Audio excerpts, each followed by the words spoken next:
할렐루야. 하나님께서 오늘도 우리를 예배의 자리로 부르셨습니다. 우리 함께 예배드리는 성도님들과 인사 나누겠습니다. 하나님이 우리와 함께 계십니다. 하나님이 우리와 함께 계십니다. 하나님이 당신과 함께 계십니다. 하나님이 당신과 함께 계십니다. 우리가 처음 아이를 낳았을 때 그 아이의 방긋방긋 웃으며 엄마만 바라보던 그 눈망울이 기억나십니까? 예.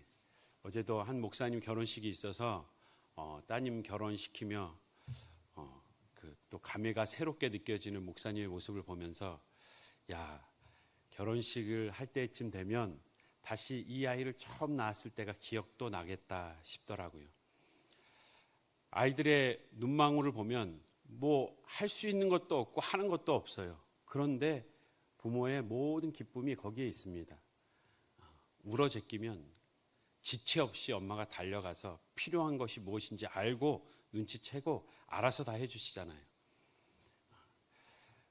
저희 아들을 낳았을 때 그 아들이 참 어려서부터 스마일 베이비였어요. 별명이 그렇습니다. 얘는 왜 이렇게 떼도 안 쓰고 울지도 않고 여전히 지금도 떼 쓰지 않고 울지 않습니다. 이 아이가 하나 까탈스러운 게 있었다면 잘 때 딱 앉고 일어서야지 살짝 눈을 감아요. 앉으려고 살짝 하면 눈을 금방 뜹니다. 어떻게 그걸 아는지 모르겠어요. 다 이렇게 이제 간신히 재우면 앉히는데 앉혀서 앉으려고 이제 같이 누우려고 하면 그때 또 울어요. 저는 이렇게 감당하기 힘들더라고요. 근데 엄마는 감당하더라고요. 감당하면서 이 아이하고 같이 잠들고 또 이 아이가 또 울면 다시 일어나는 거예요. 일어나서 흔드는 거죠. 근데 아내도 일하고 와서 아기 보고 피곤하니까 그냥 같이 누워서 자면 제가 불러도 몰라요. 뭐 옆에서 사이렌 소리가 울려도 뭐 아마 집이 무너져도 안 일어날 것처럼 자요. 아이하고 같이 자는데 아이가 응애하면 바로 일어납니다. 신기하죠? 하나님이 함께 하신다라는 것은 마치 우리가 이 아이와 같이 우리의 작은 신음, 우리의 작은 목소리와 우리의 마음 상태에도 하나님 지금 초집중을 하고 계시다는 겁니다. 우리는 우리가 그냥 사는 것 같아요. 세월이 흐르니까 살아온 것 같아요. 그리고 내 열심으로 누구의 도움으로 살아온 것 같은데 하나님은 우리가 살아온 날을 정확히 표현할 때에 내가 너를 여기까지 인도했다고 말씀하십니다. 또 다른 누군가를 통해서 누군가의 손길을 통해서 어떠한 상황들을 통해서 하나님이 모든 것을 일거수일투족 지키시며 보호하시며 이끌어왔다는 겁니다. 이 어린아이를 데리고 멋진 것을 보여주고 싶어서 여러 해 전에도 저희 가족들이 함께 한라산을 올랐던 기억이 있어요. 쉽지 않죠. 이 아이가 한라산을 올라가면서 어떤 생각을 했을까? 아들과 딸이 마치 모리아선처럼 나를 죽이려고 여길 끌고 올라가나? 이 힘든 고생을 왜 시키지? 아니 이 옆에 보면 아찔하기도 한데 이 낭떠러지로 왜 끌고 오지? 아빠를 신뢰할 수 없으면 그 등산은요 정말 아찔하고 무섭고 사망의 음침한 골짜기만큼이나 그 산을 오르는 것은 매우 불안한 일, 무서운 일입니다. 그리고 외로운 일이에요. 아빠가 아이를 데리고 산 꼭대기로 올라가는 이유는 뭡니까? 산을 올라가는 그 여정 가운데 그 교제와 친밀함과 올라가며 중간중간 내려다볼 수 있는 아름다운 경치와 정상에서 정말 보여주고 싶은 그게 있거든요. 아빠는 그래서 데리고 올라가는 거예요. 그런데 그 아빠가 함께 있지 않다라고 생각하는 순간 외로운 길이고 고독한 길이고 두려운 길이고 공포에 죽음이 오가는 정말 불안한 길이 되는 겁니다.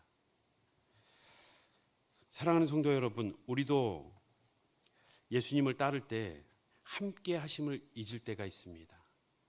하나님이 잊은 게 아니라 하나님이 사라진 게 아니라 우리가 잊은 거예요. 우리가 잊고 있을 때에 우리는 높은 산이 두렵습니다. 그 멋진 광경을 보여주는 그 등산의 묘미, 그 정상에서 외치며 그 뿌듯함을 만끽하는 이 순간이 행복한 게 아니라 그 정상에서 혼자 떨고 있는 거예요. 우리도 예수님이 함께하고 있음을 잊는 순간 두려운 인생을 살 수밖에 없습니다. 본문에도 이스라엘 백성에게 하나님은 멋진 것을 보여주고 싶어 하세요. 아름다운 땅을 보여주고 싶어 하십니다. 그 하나님, 그 하나님의 마음과 정반대로 하나님의 함께하심을 잊고서는 두려워 떨 수밖에 없고 원망할 수밖에 없는 우리 이스라엘 백성들의 모습. 오늘 우리가 읽은 본문 2절을 보면 이스라엘 자손이 다 모세와 아론을 원망하여 온 회중이 그들에게 이르되, 원망하고 있습니다. 모세와 아론은 하나님이 세우신 지도자예요. 그들은 모세와 아론을 통해서 하나님의 음성을 듣고 하나님의 뜻을 분별하고 하나님을 따르는 겁니다. 모세와 아론을 원망했다는 것은 모세의 부족함, 연약함, 그 실수를 지금 그것 때문에 원망한 게 아니라 모세를 통해 하신, 말씀하신, 이끌어 가신 그 하나님을 원망하고 있는 거예요. 이스라엘 백성들은 정확히 모세와 아론을 통해서 하나님께 원망하고 있는 모습. 1절에는 온 회중이 소리를 높여 부르짖으며 백성이 밤새도록 통곡하였더라. 지금 온 회중이 소리 높여 부르짖는다라고 했을 때 소리를 높인다, 높인다는 뜻은 높인다는 이 전미어를 보면 여성 3인칭 여성 단수예요. 다시 말해서 이스라엘 전체를 얘기할 때 여성 명사를 사용합니다. 그리고 그것을 하나로 얘기하는 거예요. 회중이 지금 소리를 높이는 거예요. 근데 통곡하다는 남성 복수를 쓰고 있어요. 다시 말해 같이 지금 다 소리를 높이는 이 한 모습과 함께 구체적으로 그 사람들의 각각의 소리를 내면서 왜 여기까지 끌고 왔어? 왜 우리는 여기서 죽어야 되는 거야? 지금 지도자는 뭐 하는 거야? 각자 다양한 소리를 내면서 한 목소리로 원망하고 있는 이 입체적인 그림을 보이고 있는 거예요. 지금 이스라엘 백성이 애굽에서 나왔잖아요. 우리가 성경을 볼 때 조금 구별해서 보여야 될 것은 회중이라는 단어와 그리고 백성이라는 단어. 이 회중은 1000부장, 100부장, 50부장, 10부장이 있습니다. 최소한 1000부장만 모여도 200만을 생각할 때에 어마어마하게 많은 숫자예요. 200만 이상이 되는, 아니 그냥 남자 장정만 60만으로 생각했을 때에 1000부장만 600명 아닙니까? 100부장까지 모이면 6,000명 모아놓고 얘기하는 겁니다. 이게 회중이에요. 지금 들을 수 있는 이 회중, 그러니까 이스라엘 백성의 대표자들이죠. 그 대표자들이 한 목소리로 그들이 원망을 하는데 각자 그럼 그렇지, 우리가 어떻게 여기까지 왔는데 하나님이 지금 뭐 하는 거야? 저 모세 지도자 똑바로 들은 거 맞아? 다 각자 소리를 내면서 원망하는 모습. 그리고 이 대표자들이 그렇게 원망을 하니까 이것이 그들이 담당하고 있는 모든 백성들에게, 온 이스라엘 백성이 같이 통곡을 하는 겁니다. 우는 겁니다. 죽었구나, 이제 제삿날이구나, 끝났다, 우리에겐 소망이 없다. 우리가 읽은 14장 앞절에 이스라엘이 애굽에서 나와서 시내산 그 끝자락에서, 그 시나이 반도 시내산에서 하나님의 임재를 경험하고 이제 주신다고 하신 그 가나안 땅으로 금방 갔습니다. 그 가데스 바네아에서 가나안 땅, 야 내가 줄 땅인데 한번 줄 땅인데 올라가라 하는데 머뭇하죠. 정탐꾼을 먼저 보냅니다. 그곳에서 정탐꾼을 보내고 와서 피드백을 듣고 보고를 받고 지금 이스라엘 백성들, 대표자들이 어떻게 반응하고 있는지가 묘사된 본문입니다. 한편으로 이해가 됩니다. 원망할 수밖에 없죠. 실제로 그들이 보고한 앞장 13장에 보면 그들의 거주민은 아주 강하다. 그리고 성읍은 견고하다. 해발 800m 이상의 견고한, 정말 천연 요새로서 감히 건들 수 없는 그곳에 성이 쳐져 있는데 너무나 견고하고 우리는 그곳에 들어갈 수도 없을, 우리보다 강하다라고. 우리는 오늘 읽은 3절을 보면 뭐라고 되어 있습니까? 그 땅으로 인도하여 우리를 칼에 쓰러지게 하려 하는가?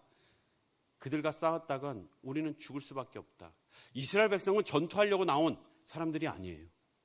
칼과 무기와 어떠한 전쟁 준비를 위해서 나아가는 이들이 아니라 광야를 지나가는 나그네입니다. 어떠한 전투력도 없어요. 그들에게 어떠한 경제력이 있습니까? 정착해서 무엇을 쌓은 것이 있습니까? 그들에겐 성도 없고 전투력도 가진 것도 싸우기에 너무나 허술한, 그래서 결국 3절 하반절에 보이는 것처럼 우리 처자가 사로잡히리니, 다시 말해 고대에는 싸우면 지면 그 모든 재산은, 재물은 빼앗기고 처자식은 포로로 끌려가는 겁니다. 지금 우리는 죽게 생겼고 처자식은 포로로 끌려가게 생긴 이 상황, 그들이 판단할 때에 뻔한 일입니다. 저기에 들어가라고? 저 사람들이 어서 오십시오 하고 문을 열어서 환대하고 그들을 극진히 왕으로 모시겠습니까? 싸워야 되는 거예요. 싸워야 되는 상황에 죽을 수밖에 없는 상황이 펼쳐져 있는 겁니다.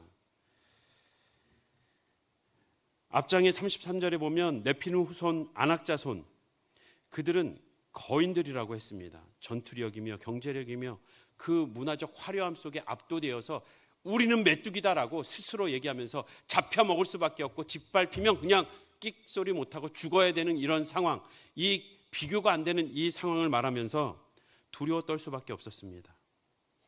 여기에 원망이 안 되겠습니까? 왜 끌고 왔는지, 모세와 아론은 지금 하나님께 똑바로 듣고 있는지. 오히려 이어지는, 우리가 읽은 본문, 이어지는 본문에 보면 모세는 오히려 하나님 앞에 나아가 중보합니다. 하나님 왜 그러십니까? 그들을 심판하겠다고 하니까 그 진노를 멈추게 해달라고 하나님께 중보하면서 하나님의 명성이 어떻게 되겠습니까? 오히려 하나님 영광의 먹칠이 됩니다. 자기 백성을 맹세한 땅에 인도할 능력이 없어서, 끌어낼 능력은 있었는지 모르지만 저 땅까지 집어넣을 약속의 땅으로 인도할 능력이 없어서 광야에서 다 죽였다라고 하지 않겠습니까?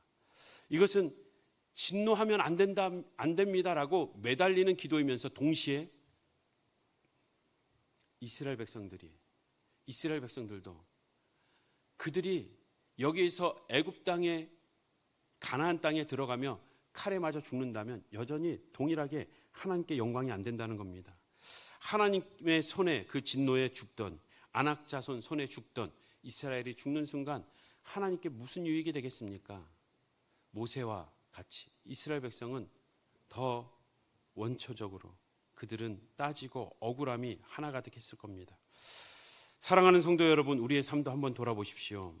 지금까지 예수를 믿고 따랐고 그래도 신앙생활하며 직분을 받고 순종함으로 달려왔는데 어느 순간 우리의 힘으로 할 수 없는 답답한 현실에 맞닥뜨렸을 때, 결과가 불보듯 뻔할 때, 현실적으로 어떠한 가능성도 없는 상황 속에서 어떻게 행동하시겠습니까? 어떠한 일을 먼저 하시겠습니까? 이 모든 상황을 알고 있음에도 하나님은 두려워하지 말라고 합니다.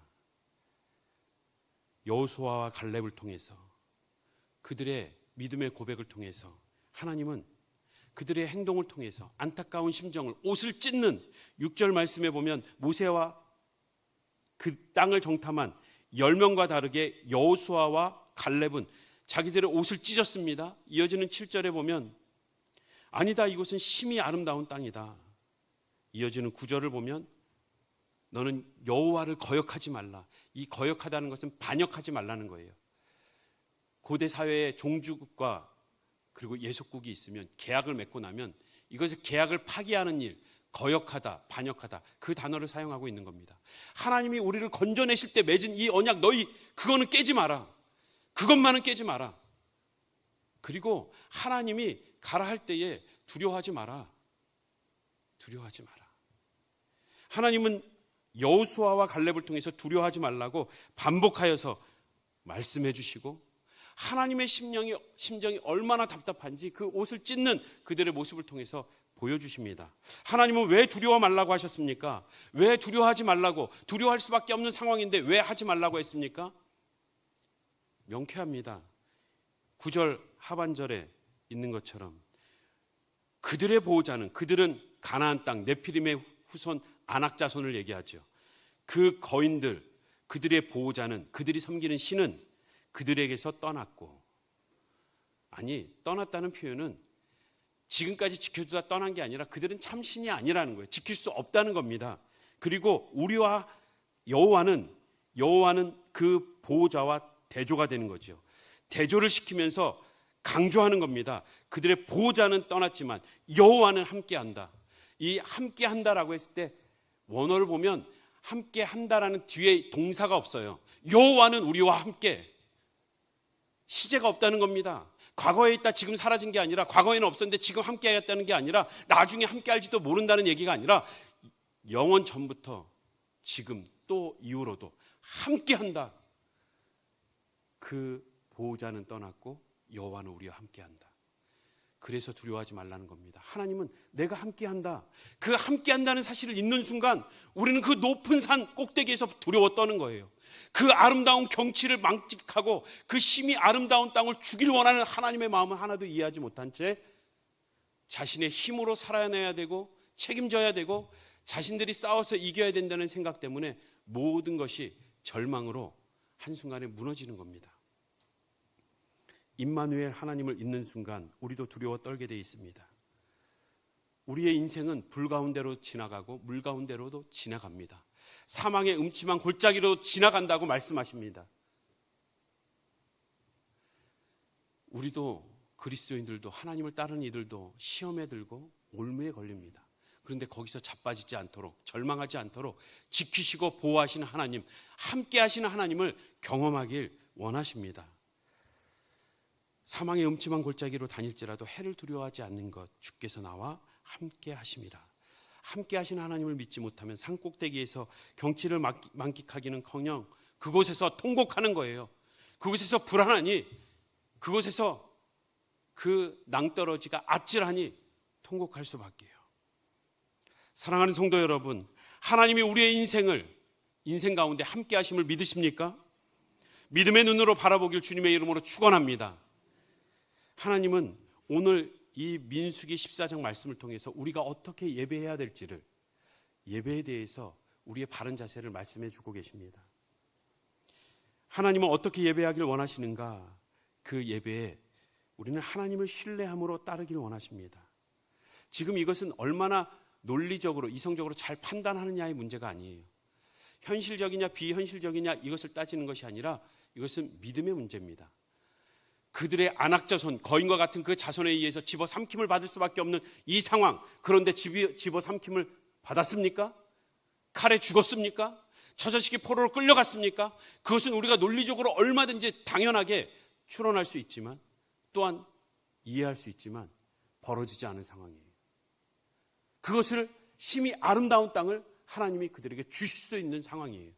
벌어지지 않은 상황 가운데 이 현실을 바라보고 하나님을 신뢰하며 나갈 것인가? 아니면 내 이성과 논리로 그 상황을 피하거나 그 상황에서 내가 책임지고 버틸 방법을 강구할 것인가? 아니요, 이것은 바라보는 믿음의 눈의 문제입니다. 믿음의 문제라고 말하고 있는 것입니다. 우리의 상황은 정말 우리의 힘으로 해결할 수 없는 많은 상황들을 봉착하게 돼 있습니다. 그때마다 우리와 함께 하시는 우리의 신음소리, 작은 숨소리에도 눈을 번쩍 뜨고 그 아이에게 집중하는 엄마처럼 하나님은 집중하고 계십니다. 우리의 모든 형편을 알고 계십니다. 이들은 얼마 전까지만 해도 상상할 수 없는 고기를 어마어마하게 먹었어요. 만나를, 하늘에서 내리는 떡을 먹었습니다. 구름기둥과 불기둥에 그 하나님의 임재를 경험하고 성막이 완비되었을 때에 그 성막 가운데 임재하는 하나님의 영광을 본 자들이에요. 홍해를 어떻게 건넜는지 그들이 경험했음에도, 그 광야 출애굽 1세대임에도 불구하고 그들은 원망할 수밖에 없는 상황. 사랑하는 성도 여러분, 우리는 하나님의 인도하심을 신뢰하고 있습니까? 신뢰하고 있다면 우리는 우리의 과거 하나님이 어떻게 인도하셨는지를 정확히 볼 수 있어야 합니다. 우리는 때론 많은 것을 배우는 것보다 많은 것을 기억하는 게 중요할 때가 있습니다. 많은 지식을 쌓는 것보다 우리가 받은 은혜를 헤아려 보는 것이 중요할 때가 있습니다. 왜? 그들이 하나님이 인도하신 그 삶을 지금 출애굽하여서 50일을 지내며 그 시내산에 하나님의 임재를 경험할 때까지 그들이 얼마나 많은 것을 경험했습니까? 그것을 기억한다면 앞으로도 인도하실 하나님을 기대할 수 있는 거예요. 예배는 하나님이 함께 하심을 믿고 전진하는 삶입니다. 그것이 예배의 삶입니다. 함께 따라해 보겠습니다. 예배는 하나님이 함께 하심을 믿고 하나님이 함께 하심을 믿고 전진하는 삶이다. 전진하는 삶이다. 하나님의 함께 하심을 잊는 순간 우리의 삶은 예배가 될 수 없습니다.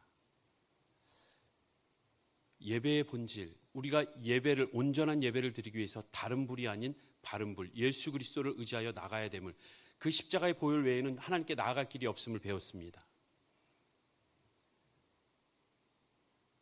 예수를 그리스도로 고백하는 그 일을 성령 하나님이 하시는 거예요. 2000년 전의 그 사건이 오늘 우리의 사건이 될 수 있도록 깨닫게 하시는 하나님의 영과 진리 되신 예수 그리스도로 하나님께 나아가는 것이 예배입니다.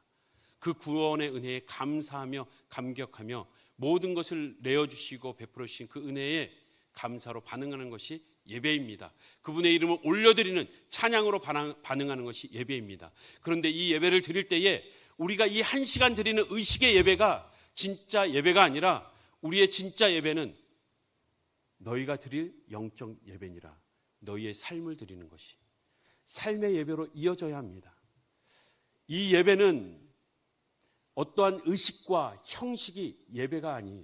예배의 본질은 우리가 지금 1시간 어떤 의식의 절차를 따라서 어떤 내용을 담아서 예배 드릴까, 그것이 진짜 본질이 아니라 성경에서 예배라는 단어를 쓸 때에는 프로스키네오, 라트레이아, 레이투르기아, 이 모든 단어들은 하나님과 어떠한 관계를 맺을 것인가를 예배라고 말하고 있어요. 그분에게 나아가는 것, 그분에게 절하는 것, 그분과 키스하며 관계를 맺는 일을 예배라고 말하고, 그분과의 관계 속에서 우리의 삶에 맺혀지는 열매들, 우리의 삶에 나타나는 우리의 삶의 모습들, 그것을 예배라고 있습니다. 예배는 내용과 형식이 아니라 예배는 관계와 열매의 문제입니다. 우리의 이 의식의 예배가 삶으로 이어져야 진짜 예배가 된다는 거예요. 삶의 예배를 드리기 위해서 우리에게 필수적인 것은 하나님이 함께 하신다는 그 신뢰가 있을 때 그분을 의지하며 믿음으로 우리는 예배의 삶을 살 수 있는 것입니다. 하나님을 신뢰하는 그 믿음을 가지고 참된 예배의 삶을 사는 우리 모든 성도님들 되시길 주님의 이름으로 축복합니다. 우리에게는 때론 배움보다 기억이 더 중요하다라고 말했습니다. 하나님께서는 이스라엘 백성들에게 그래서 부지런히 가르치라고, 또 기억하게 하라고, 어디에든지 볼 수 있도록 그것을 새겨 넣으라고, 그리고 그들에게 절기를 주시면서 절기를 지킬 때마다 하나님이 어떤 일을 하셨는지, 어떻게 인도하셨는지 기억하게 하신 거예요. 우리가 기억하는 것이 얼마나 중요한지, 우리가 매주일 왜 예배의 자리로 나옵니까? 이 의식의 예배를 왜 드리고 있습니까? 우리가 구원받고 한번 예배 드렸으면 됐지, 구원에 감사합니다, 하나님 감사합니다 하고 땡큐 했으면 됐지, 왜 매주 나옵니까? 우린 잊어요. 구원받은 백성이라는 걸, 그 구원의 은혜가 얼마나 크다는 걸, 그 영원한 생명이 우리 인생의 전부라는 것을 잊어버려요. 그러니까 매주 나오는 겁니다. 매주 기억하는 겁니다. 이 기억이 얼마나 중요한지, 우리가 지금까지 인도받은 그 하나님의 구원의 은혜, 인도하신 은혜를 기억할 수 있다면 오늘 우리가 삶의 문제에 봉착하여 답답한 현실 한복판에서도 기다릴 수 있는 거예요. 그 하나님의 신뢰가 있기 때문에. 우리는 우리의 논리로는, 우리의 이성으로는 그 앞이 불보듯 뻔하고 절망밖에 없지만 인도하신 하나님을 기억할 때에 우리는 기대할 수 있는 겁니다. 또다시 인도하실 그 하나님을 기대할 수 있는 거예요. 그래서 기억하는 겁니다. 그래서 절기를 지키게 하신 겁니다. 그래서 오늘도 우리는 맥주 감사절기를 지키고 있는 것입니다. 우리에게 신뢰하는 믿음이 있을 때에 우리는 답답한 현실 속에서도 감사의 예배를 드릴 수 있습니다. 자녀가 방황하고 있으니 답답하지요. 안타깝지요. 내 모든 것을 쏟아 넣었는데 내 생명과도 같은 이 자식이 방황하니 어떻게 답답하지 않을 수 있겠습니까? 그런데 기억하십시오. 그 자식에게 누가 생명을 줬고 누가 지금까지 인도하였는지 기억할 수 있다면 그 아이가 아플 때에, 그 아이가 위기에 닥쳤을 때에 어떻게 하나님이 인도하셨는지 기억하십시오. 그 자녀를 지키신 하나님이 앞으로도 그 자식을 지키실 줄 믿습니다. 기억해야 돼요. 그 사업을 어떻게 시작하게 했는지, 우리의 삶을, 그 경제를 어떻게 책임지며 하나님이 이 가정을 세워주셨는지, 그 사업과 가정 때문에 오늘 답답한 기도의 제목을 가지고 나온 성도님들 계십니까? 기억하십시오. 지금까지 어떻게 인도하셨습니까? 그 인도하신 하나님이, 그 구원의 은혜를 베푸신 하나님이 앞으로도 인도하실 줄 믿습니다. 기억 속에서 하나님과 함께한, 하나님이 역사하신 그 기억 속에서 우리는 그 하나님을 기대할 수 있는 거예요. 그리고 이 현실 앞에 우리는 기다릴 수 있는 것입니다. 우리의 건강, 그렇지, 건강은 어쩔 수 없지. 세월이 흘러가며 어쩔 수 없이 쇠하여지는 거지. 누가 우리에게 생명을 줬고 지금까지 그 육신을 가지고 살아가게 하셨습니까? 하나님은 우리에게 생명을 주시고 건강을 지켜주신 그 하나님이 우리를 마지막 날에 온전히 치유하시겠다고 약속하셨습니다. 믿으십니까? 그 하나님이 온전히 깨끗게 하실 거예요. 우리가 세월이 흘러가며 아프니 낫지 않으니 그래서 절망하길 바라는 것이 아니라, 우리에게 생명 주신 하나님이, 지금까지 인도하시고 이 육신을 사용하신 하나님이 온전히 회복시켜 주시겠다는 그 약속의 말씀이 들리는 겁니다. 믿어지는 겁니다. 이 맥추절은 특별히 그 유월절과 초실절과 장막절, 모든 것을 추저하고 거둬들이는 그 구원의 완성을 의미하는 장막절과 함께 그 중간에 맥추절이 있어요. 초실절이라고 하죠. 오순절이라고도 합니다. 왜? 하나님께서, 맥추절은 첫 열매, 첫 보리 수확에 감사하는 거예요. 첫 수확에 감사하는 것은, 아니 다 거둬들인 다음에 감사 한 번에 하면 되지. 아니, 처음 것을 감사하는 이유는 이 처음 것처럼 앞으로도 계속 수확하게 해주실 것이라는 기대와 함께 감사하는 겁니다.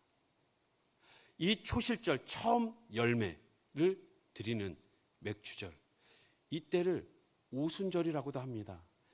구원하신, 이스라엘을 구원하신 그 하나님은 50일이 되는 그때에 시내산에서 임재하셨어요. 그 영광을 보여주셨습니다. 이때가 그들이 정착하고 보리를 수확하는 초실절과 그 날짜가 맞는 거예요. 잘 보세요. 신기하죠? 구약에서 절기를 지키라는 모든 절기와 제도와 계명은 누구를 가리킨다고 했습니까? 예수 그리스도. 왜 지킨 거예요?